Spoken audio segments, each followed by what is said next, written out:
Bueno, vamos a hablar algunas cosas generales de encefalitis herpética, que es una enfermedad que al día de hoy es una emergencia neurológica en el sentido de que tiene una alta letalidad, incluso con tratamiento, y también tiene una alta tasa de secuelas, ¿ah? Y que muchas veces son secuelas que tienen que ver con las funciones cerebrales, como la memoria, como el lenguaje, ¿ya?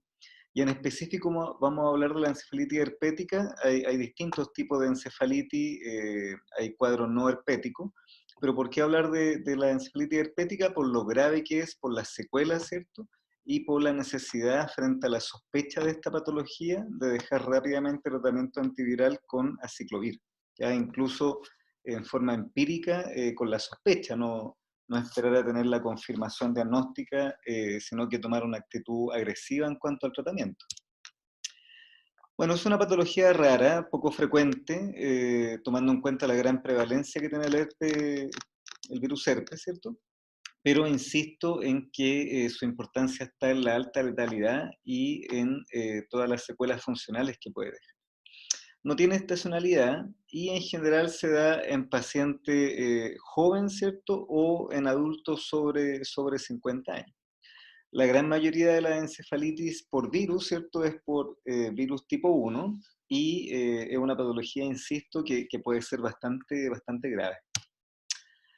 Bueno, hay varias teorías sobre por qué en algunos pacientes se desarrolla esta patología, tomando en cuenta la prevalencia del virus, ¿cierto?, en la población. Y hay algunas teorías que hablan de reservorio en ganglio trigeminal. También hay algunas teorías sobre una progresión retrógrada desde la mucosa nasal, o que incluso hubiera algún grado de presencia ya, ¿cierto?, en el sistema nervioso central. El tema es que no está claro por qué un paciente tiene más predisposición a realizar este cuadro versus otro. Tampoco se ha visto una relación tan clara con la inmunidad, ¿ah? Paciente inmunodeprimido, claro, hay que ver ahí el caso a caso, pero en general no es una patología de inmunodeprimido, por ejemplo, ¿ya? Sí se ha visto en los últimos años de que tiene cierta asociación en algunos casos con encefalitis autoinmune, pero también esos son casos bastante particulares, no es lo común.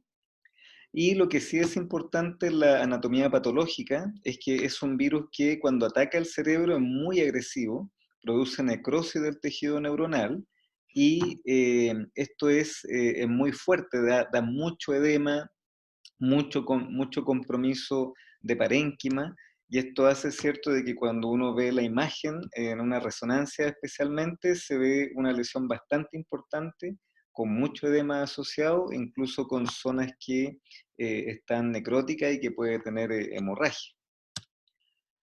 La clínica puede haber un estado gripal días previo al comienzo de los síntomas, pero la verdad es que no es algo que siempre se encuentre. El hecho de tener un herpes labial concomitante es raro de ver, tampoco el hecho de tener un herpes labial, por ejemplo, no te da más riesgo de hacer una encefalitis herpética, y eso incluso es una patología bastante común, ¿no? Y lo que sí se ha visto por este compromiso de la corteza órbito-frontal y corteza temporal, que se afecta predominantemente en este cuadro, es que el paciente puede tener en forma inicial algunas alteraciones gustativas o olfativas, ¿ah? Que pudiera ser un poquito como de pródromo antes del cuadro clínico instalado como tal. La tríada clásica, y esto es muy importante tener claro de que hay que tener un alto nivel de sospecha, es que se instala en forma aguda, compromiso de conciencia, focalidad y convulsiones. Ya esta es la tríada clásica. Obviamente tiene que haber un contexto, por ejemplo, de fiebre, más del 90% de los casos. Algunas veces hay algún síndrome de hipertensión endocranial, pero no es lo más común, y como es una infección del sistema nervioso central, puede haber también signo meningio. Pero fíjense que estos dos elementos no siempre están presentes. Sí, la fiebre está presente y esta tríada, como les comento, donde lo más importante es que el paciente tiene algún grado de compromiso de conciencia, se presenta con una afasia, por ejemplo, o con una hemiparesia, y hace cuadros convulsivos generalmente de inicio focal. Entonces acá aparece cuáles son como la focalidad más común, que puede ser afasia, puede ser hemiparesia, en algunos casos algún grado de ataxia. Ojo con esto, de que el paciente puede tener algún compromiso frontal, entonces puede tener algún signo de liberación frontal, o puede ponerse disejecutivo, o puede tener algún síntoma de la esfera que puede confundir con un cuadro psiquiátrico. Puede tener algún grado de psicosis, por ejemplo, alucinaciones, y qué es lo que nos tiene que hacer sospechar que es un cuadro de encefalitis herpética, que es algo agudo, ¿ya? Que es algo agudo, y que está en un contexto febril. Y por supuesto, de nuevo, insistir con el tema de las convulsiones, que es común de ver en el debut de la patología. El compromiso de conciencia es bien variable, puede ser desde un cuadro confusional, también se puede presentar como un sopor medio superficial, y también hay pacientes que ingresan, ¿cierto?, ya con un grado de conciencia bien alterado, un coma, por ejemplo. Así que esto bien variable, va a depender del paciente. La punción lumbar es muy importante, y acá tenemos, ¿cierto?, una situación bastante particular de que, como les comentaba, puede tener una focalidad el paciente. Y por eso que es muy importante hacer una imagen, ¿ya? Y la imagen pensando en que yo quiero descartar alguna contraindicación para la punción lumbar, ¿ya? Entonces, es muy importante que cuando yo estoy sospechando una encefalitis herpética, en este caso, como dentro de la sospecha de la encefalitis herpética es que generalmente presenta una focalidad, tengo que tener una imagen antes de tener la punción lumbar. En general, la punción lumbar, el recuento es menor a 1000, muchas veces alrededor de 500 o menor. El predominio, como toda infección viral, va a ser mononuclear, aunque si uno tiene una evolución muy precoz, pudiera haber un predominio polimorfo nuclear las primeras 24, 48 horas, pero lo clásico es que sea predominio mononuclear. En algunos casos es tan fuerte la necrosis, ¿cierto?, el daño directo, de que pueden haber glóbulos rojos en el líquido, pero la verdad que esto es poco sensible. Las proteínas en general están alteradas, pero a menos de 1 gramo, y la glucosa, como es un virus, y esto es muy importante, va a estar normal, ¿ya? Se ha descrito en algunos casos de pacientes inmunosuprimidos que la punción lumbar puede estar normal, pero insisto en lo que comentaba al comienzo, de que la encefalitis herpética no es un cuadro que se vea en inmunodeprimido muy frecuente, ¿ya? No es una predilección este germen los pacientes inmunodeprimidos, así que la verdad es que se ve poco. Acá aparece, ¿cierto?, algunos síntomas de pacientes que tenían ya la confirmación absoluta del herpes, ¿cierto? Y se ve, como les digo, el tema de la fiebre, cambio de la personalidad que tienen que ver con esta focalidad frontal, afasia, incluso en algunos casos algún tipo de disfunción autonómica, porque afecta en forma bastante llamativa toda la zona órbito-frontal y el diencéfalo. Por lo tanto, pueden haber disfunciones autonómicas. Hemiparesia, las convulsiones generalmente focales, ¿cierto? Entonces, insistir con esta tríada, que es lo clásico de la presentación. Uno de los exámenes que se hacen en el líquido cefalorraquídeo es la PCR, que da una alta especificidad y sensibilidad, e incluso se puede hacer hasta el 10.º día de evolución. Lo ideal, ojalá, es hacerlo en agudo, no más del 3.er a 5.º día de evolución, y ojo de que si yo le dejo aciclovir al paciente, la PCR sigue siendo efectiva, tiene buena especificidad y sensibilidad hasta el 3.er y 5.º día, dicen algunas publicaciones. Por lo tanto, es muy importante, como esto es un cuadro de alta letalidad, iniciar, si tengo la sospecha, aciclovir en forma endovenosa, y tomando en cuenta, ¿cierto?, de que tengo este beneficio que hasta el 3.er o 5.º día recién se va a alterar la PCR, si es que yo ya he instalado el tratamiento con aciclovir, ¿ya? Entonces, es muy importante, insisto, no perder tiempo. Si uno tiene la sospecha, dejar aciclovir, porque yo sé de que la PCR me va a seguir siendo útil, ¿cierto?, incluso al 3.er hasta el 5.º día.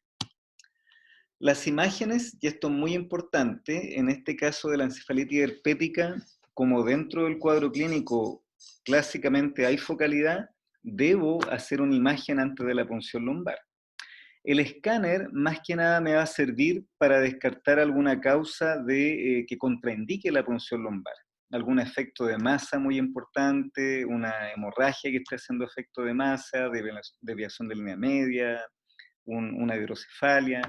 Pero siempre tengo que pensar que cuando estoy sospechando una encefalitis viral, yo hago el escáner más que nada para ver alguna contraindicación, porque el mejor examen para ver una encefalitis herpética es una resonancia, ¿ya? Entonces, como entrada se pide un escáner y en algunos casos cuando hay un edema muy importante, alguna afectación de los temporales muy evidente, puede que algo se vea en el escáner, pero si estoy pensando en una encefalitis herpética, tengo que llegar a la resonancia. Ya la resonancia es muy característica, es muy importante su alteración, e incluso es difícil de sostener una encefalitis herpética cuando se está haciendo el estudio, ¿cierto? Y la resonancia sale normal. Eso es rarísimo. Generalmente una encefalitis herpética muy agresiva y va a dar cambios muy importantes en la imagen, en la resonancia. Entonces acá, por ejemplo, se ve este escáner donde podemos ver una hipodensidad aquí en los temporales, tanto el temporal derecho y un poquito al izquierdo, y claro, obviamente en el contexto clínico te puede sugerir de que es una encefalitis herpética, si está el contexto clínico adecuado, ¿ya? Pero yo sé, cierto, de que en este caso, sí o sí, si esa es la sospecha, tengo que llegar a la resonancia. Y acá se ve con mucho más detalle en esta secuencia, en el FLEIR, donde hay un gran compromiso de ambos temporales con mucho edema, y ojo que es un edema que no sigue un patrón vascular, por ejemplo, como para hacer el diagnóstico diferencial, sino que es un patrón que no respeta la vasculatura cerebral. El electro, previo al desarrollo de la resonancia magnética, era una herramienta de apoyo bastante importante porque, como ya comentaba, dentro de la clínica, los pacientes muchas veces tienen algún tipo de convulsión, especialmente de inicio focal. Y lo que más se veían eran las descargas lateralizadas, las PLETs, pero este tipo de alteraciones tiene poca sensibilidad y especificidad en relación, por ejemplo, con la resonancia y con la PCR. Entonces, hoy en día, cuando uno piensa en encefalitis herpética, lo principal es tener la imagen, una resonancia y una PCR líquido cefalorraquídeo, además de un líquido, cierto, compatible con predominio mononuclear. Acá aparecen estas descargas periódicas lateralizadas, en este caso a derecha, ¿cierto? Y hoy en día, claro, se pide el electro para completar el estudio, pero se ha visto de que es mucho más sensible y más específico el líquido, la PCR y la resonancia. ¿Cuáles son factores de mala evolución? Bueno, una de las cosas que hace que el paciente no vaya bien es tardarse en instalar el aciclovir.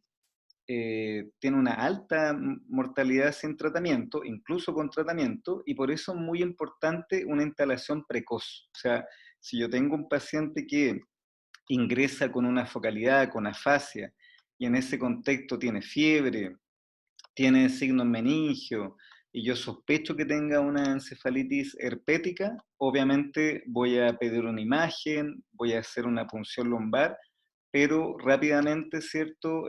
Tengo que tratar de instalar el tratamiento. O sea, una vez que yo tengo un líquido, por ejemplo, que tiene un predominio mononuclear y tengo el contexto clínico adecuado, tengo que iniciar aciclovir, ¿ya? Y como ya he comentado, la PCR, incluso con el aciclovir, recibiendo ya por el paciente, mantiene su sensibilidad y especificidad al tercer hasta el quinto día. Entonces, ese examen se puede pedir después. Lo importante es tratar rápidamente al paciente y por último, si después se descarta, supongamos que la PCR sale negativa o la resonancia, si es que se solicitó, sale normal y se descarta el cuadro, bueno, uno suspende la aciclovir, pero ante la sospecha hay que ser agresivo. Lo que sí hay que tener ojo con el aciclovir es que hay que tener mucho cuidado con el tema renal, porque es muy nefrotóxico, ¿ya? Bueno, una encefalitis herpética es una emergencia neurológica, lo ideal es que esté en un intensivo neurológico o una UPC, monitorizar la presión intracraneal, puesto que se produce mucho edema por estas lesiones por el virus herpes. Instalar el aciclovir con mucho cuidado con la función renal, dejar antiepilépticos si es que el paciente clínicamente tiene crisis o el electro muy reactivo, y en algunos casos muy seleccionados incluso se puede llegar a la cranectomía descompresiva si es que el paciente evoluciona mal y tiene mucho edema. Hay en algunos casos también se ha ocupado corticoides, pero estos son casos excepcionales, ¿cierto? Lo principal es en forma precoz dejar aciclovir. Bueno, insistir con que es una patología grave, poco frecuente, pero grave, instaurar el tratamiento en forma precoz, si yo tengo el cuadro clínico adecuado y tengo un líquido con predominio mononuclear, y siempre tener claro que incluso si el paciente sobrevive, muchas veces queda con varias secuelas del lenguaje, en memoria, en comportamiento, y es algo que uno debería, ¿cierto?, informar a la familia, ya que es una situación grave, ¿cierto?, y con secuelas esperables.